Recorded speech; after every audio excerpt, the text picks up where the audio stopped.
Oke ya, ini kemarin di pertemuan terakhir di hari Senin ya. Hari Senin kita membahas tentang anggaran pendapatan dan belanja daerah dari sisi pengertiannya. Ini saya cuma mengulang aja ya.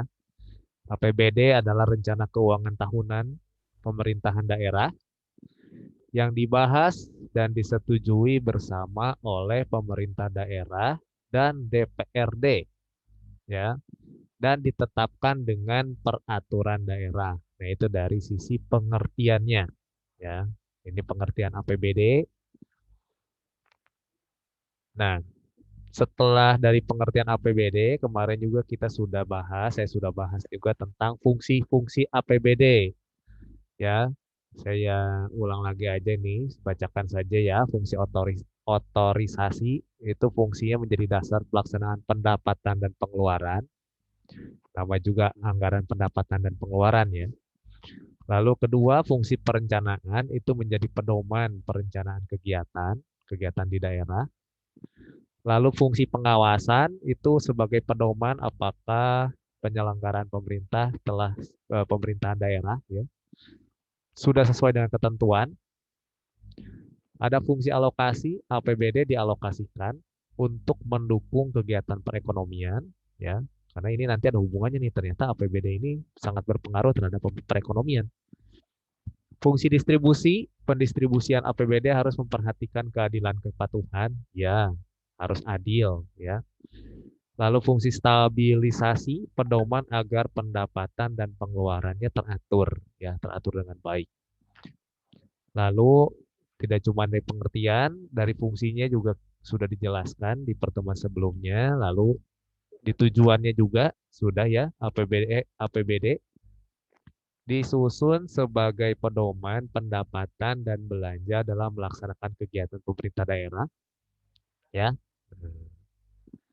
Lalu sumber-sumber penerimaan daerah juga udah dibahas kemarin ya. Ini salah satu contohnya nih ada retribusi ya, karcis tanda masuk objek wisata atau disebut retribusi ya salah satunya objek wisata nih ya. Ada pendapatan asli daerah, contohnya pajak daerah, retribusi daerah, hasil pengelolaan kekayaan daerah ya.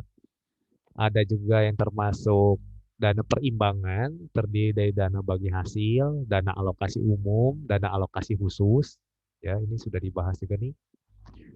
Dan pendapatan lain-lain terdiri dari dana hibah dan pendapatan dana darurat. Nah, ini ya. Ini untuk informasi lebih lengkap bisa lihat di buku, bisa lihat juga di internet ya. Kalau pengen tahu lebih detail ya tentang apa sih dana alokasi umum itu apa aja, alokasi khusus apa saja, itu bisa dilihat ya. Nah, itu terakhir ya, pertemuan terakhir. Nah, selanjutnya kita akan masuk hari ini eh, ke jenis-jenis pengeluaran daerah dan mekanisme penyusunan APBD-nya seperti apa. Ya, di pertemuan sebelumnya kan udah nih penerimaan daerah apa aja nih. Nah, dari penerimaan ini, nah digunakan untuk apa aja, pengeluarannya apa aja nih daerah ini ya. Nah, jadi sumber pengeluaran APBD ya atau pengeluaran daerah itu adalah semua pengeluaran kas daerah ya. Kalau kita bicara kas berarti uang kas itu uang tunai, untuk tunai pada periode tahun tertentu yang menjadi bahan daerah atau yang menjadi bahan eh, beban daerah ya, biaya-biaya yang dikeluarkan oleh daerah masing-masing. Pada dasarnya pengeluaran daerah dapat dirinci menurut organisasinya, menurut fungsinya, menurut jenis belanjanya, ya. Jadi yang pertama itu apa ya? Dapat dirinci sesuai organisasinya, ya merupakan suatu bentuk kesatuan pengguna anggaran misalnya DPRD dan sekretariat DPRD kepala daerah dan wakil kepala daerah. Itu kalau berdasarkan pengorganisasian, pengeluarannya itu untuk organisasi. Yang kedua, fungsi yang termasuk dalam kategori fungsi misalnya untuk pendidikan dan kesehatan, gitu ya. Tidak cuma untuk organisasi daerah atau perangkat daerah, tapi dari pendidikan dan untuk kesehatan juga, ya. Terus yang ketiga, jenis belanja yang termasuk dalam jenis belanja seperti belanja pegawai, belanja pembangunan, belanja dinas dan seterusnya. Nah, Dari sumber pengeluaran dalam APBD itu sebenarnya dapat dikelompokkan menjadi dua. Ada dua dikelompokkan menjadi dua, yaitu belanja langsung, ada belanja tidak langsung. Ya, kalau belanja langsung itu seperti belanja pegawai, belanja barang dan jasa, dan belanja modal. Kalau belanja tidak langsung, ya belanja hibah, itu contohnya belanja bantuan sosial, belanja bagi hasil kepada pemerintah desa, serta belanja bantuan keuangan kepada pemerintah desa. Nah, itu secara garis besarnya ya. Nah, di sini juga kalian bisa lihat pengeluaran atau belanja daerah terdiri atas urusan wajib, urusan pilihan, dan urusan yang penanganannya dalam waktu tertentu. Ya, jadi tetap ada di sini istilahnya itu ada prioritas utama ya. Jadi dikelompokkan berdasarkan prioritas utamanya mana. Nah, untuk belanja urusan wajib, namanya juga wajib, berarti harus dikerjakan, harus dilakukan. Seperti contohnya untuk pendidikan, ya, untuk kesehatan, untuk pekerjaan umum, dan perumahan rakyat. Nah, ini wajib nih, ya, belanja artinya pengeluaran APBD yang wajib dilakukan itu dari sisi pendidikan, untuk pendidikan, untuk kesehatan, untuk pekerjaan umum, dan untuk perumahan rakyat. Nah, ini penting nih, ya. Dan ada juga belanja urusan pilihan, misalnya untuk kehutanan, pertanian, dan energi. Ya, jadi ini lebih ke pilihan, tapi ada yang wajib, ada pilihan. Nah, jadi difokuskan untuk pengeluaran APBD itu untuk hal ini nih, ya, yang tadi sudah disebutkan. Pendidikan, kesehatan, pekerjaan umum, dan perumahan rakyat. Karena ini yang sangat penting, ya.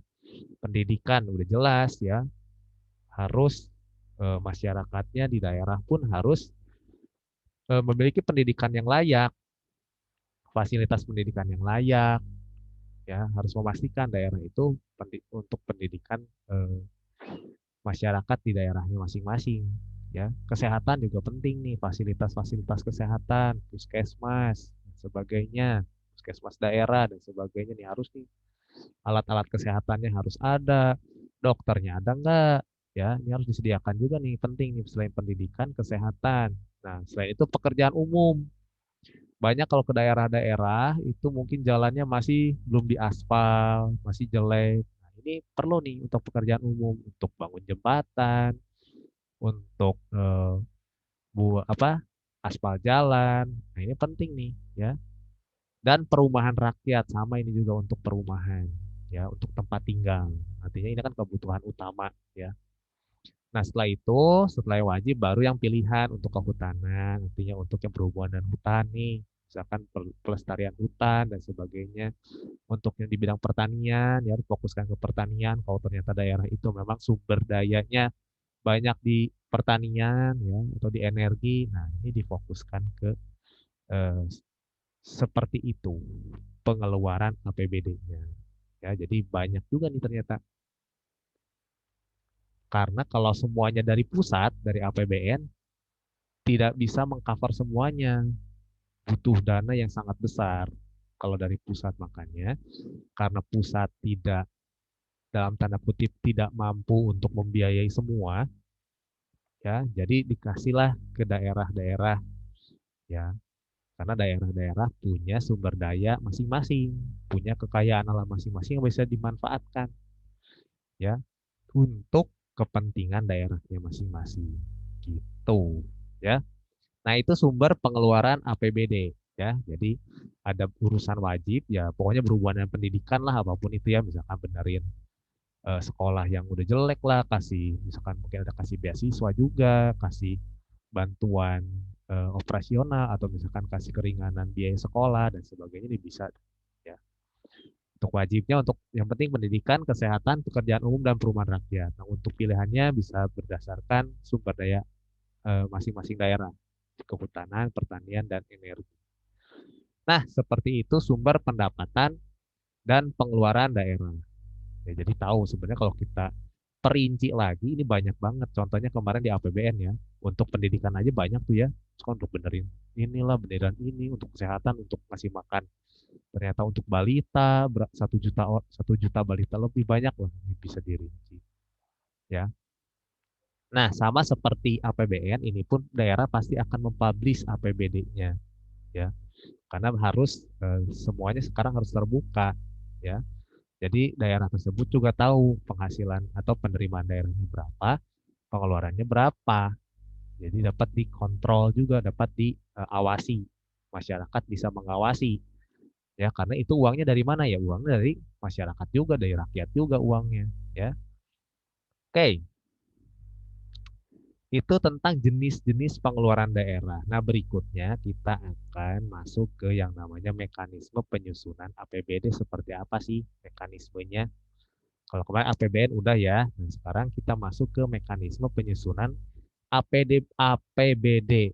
Nah, jadi pada dasarnya tujuan penyusunan APBD ini sama dengan tujuan penyusunan APBN, ya. Sama tujuannya. Hanya dalam APBD ruang lingkupnya itu lebih terbatas pada daerah pelaksanaannya yang diserahkan pada kepala daerah atau gubernur, ya, atau bupati atau wali kota yang saya kemarin bilang itu. Jadi tujuan APBD itu sendiri adalah sebagai pedoman untuk mengatur pendapatan dan pengeluaran dalam melaksanakan kegiatan daerah agar peningkatan produksi dan kesempatan kerja serta peningkatan pertumbuhan ekonomi dapat dicapai sehingga balik lagi kesejahteraan masyarakat itu bisa terwujud, ya. Kesejahteraan masyarakat di daerahnya terutama untuk APBD itu terwujud, ya. Nah, jadi itu eh, sedikit tentang mekanisme penyusunan ya APBN dan APBD. Sebetulnya tujuannya sama. Pada akhirnya untuk kesejahteraan masyarakat ya, untuk mewujudkan kesejahteraan masyarakat. Oke, jadi langkah-langkahnya ini bisa dilihat. Yang pertama itu dari pemerintah daerah nih, bisa dilihat di gambarnya di sini nih pemerintah daerah ya. Yang pertama itu pemerintah daerah mengajukan mengajukan peraturan daerah tentang APBD kepada DPRD. Nah, ini ya, dia mengajukan dulu nih ke DPRD. Nah, kepada DPRD yang disertai dengan penjelasan dan dokumen pendukung pada bulan Oktober minggu pertama tahun sebelumnya. Nah, jadi sudah diajukan dulu tuh, ya, diajukan dulu oleh pemerintah daerah ke DPRD.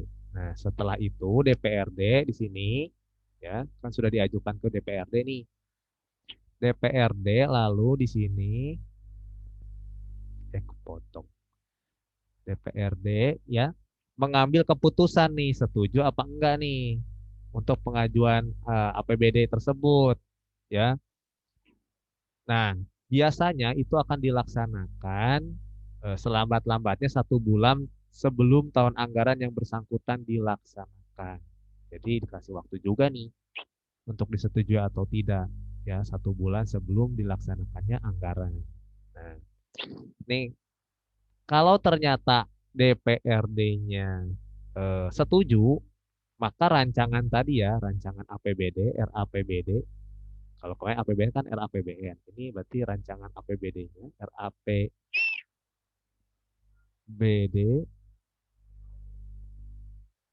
ya, rancangan anggaran pendapatan dan belanja daerahnya ini disetujui nih oleh DPRD, maka RAPBD tersebut ditetapkan menjadi APBD. Nah, yang tadinya rancangan karena udah disetujui berarti bukan rancangan lagi tapi udah jadi anggaran pendapatan belanja daerah. Nah, ya dari RAPBD diajukan ke DPRD, disetujui jadi APBD ya. Nah, melalui peraturan daerah, ada namanya itu Perda. Dan sebaliknya apabila DPRD tidak setuju, maka untuk membiayai pembiayaan pengeluaran setiap bulannya, pemerintah dapat melaksanakan pengeluaran setinggi-tingginya sebesar angka APBD tahun sebelumnya. Nih, ya, ada di bagian juga nih.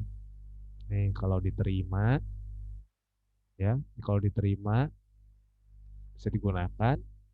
Kalau ditolak, sama seperti APBN menggunakan APBD tahun lalu, acuannya tahun lalu, ya. Nah, setelah APBD ditetapkan dengan peraturan daerah, ya, maka pelaksanaannya lebih lanjut dituangkan melalui keputusan gubernur atau wali kota atau bupati. Nih, disetujui, disahkan oleh Mendagri atau gubernur. Untuk pelaksanaannya itu dituangkan melalui keputusan gubernur, wali kota atau bupati. Nah, ini ya. Sebenarnya lebih kurang sama sih untuk pengajuannya ya. Kalau kemarin kan APBN kepada DPR dan Menteri Keuangan. Nah, yang menyusun tuh. Nah, kalau di APBD ya ini pemerintah daerah kepada DPRD, Dewan Perwakilan Rakyat Daerah, lalu kalau disetujui langsung digunakan ya disahkan dulu tapi oleh Menteri Dalam Negeri atau dan pelaksanaannya misalkan oleh gubernur atau wali kota atau bupati ya. Bedanya kalau gubernur kan satu provinsi, kalau wali kota satu kota, kalau bupati satu kabupaten. Nah, itu untuk pelaksanaannya. Nah, itulah mekanisme penyusunan APBD. Ya, jadi itu caranya. Bagaimana menyusun APBD tersebut. Ya, oke. Berikutnya, nah jadi apa sih pengaruhnya APBD terhadap perekonomian? Ya, ternyata APBD membantu upaya mengurangi kemiskinan. Pertama, ya. Pertama, mengurangi kemiskinan. Lalu yang kedua, memperluas kesempatan kerja. Balik lagi nih, ini kan ini masalah ekonomi makro. Lalu memungkinkan investasi baru, ya, dan menyejahterakan rakyat dalam lingkup provinsi atau kabupaten kota yang bersangkutan. Nih, balik lagi. Sangat membantu sekali ternyata dengan APBD tersebut, ya. Nah, ini nih pengaruhnya nih. Sangat-sangat membantu. Karena tidak semua bisa di-cover oleh APBN, ya. Apalagi kalau kemarin kita lihat kalau APBN-nya tiap tahun defisit, ya, pendapatannya lebih kecil dibanding biaya yang dikeluarkan, belanja yang dikeluarkan untuk menghadapi mengurangi angka kemiskinan ya nggak bisa, kurang maksimal, makanya didukung, disupport oleh tiap daerah karena tiap daerah memiliki potensi masing-masing. Ya, jadi kita juga bisa melihat di daerah tersebut supaya dengan adanya penggunaan APBD kita bisa langsung salurkan kepada untuk mengatasi masalah kemiskinan-kemiskinan nih, ya. Atau memperluas lapangan pekerjaan, ya, membuka lapangan-lapangan pekerjaan baru, ya, untuk mengerjakan proyek-proyek pemerintah, ya. Itu juga dilakukan nih, ya.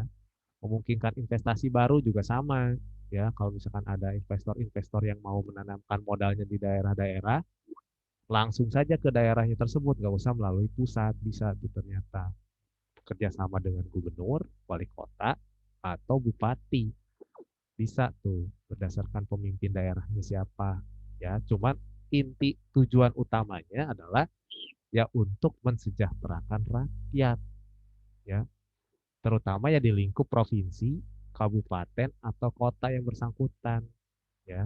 Makanya kalau eh, provinsi dipimpin sama gubernur, kota wali kota, kabupaten bupati.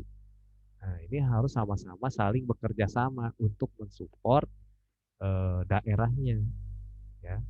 Nggak bisa jalan masing-masing, harus satu jalan, ya. Gubernur, wali kota dengan bupati, dan tiga-tiganya harus istilahnya itu harus bersinergi satu dengan yang lain, tujuannya untuk mensejahterakan rakyat.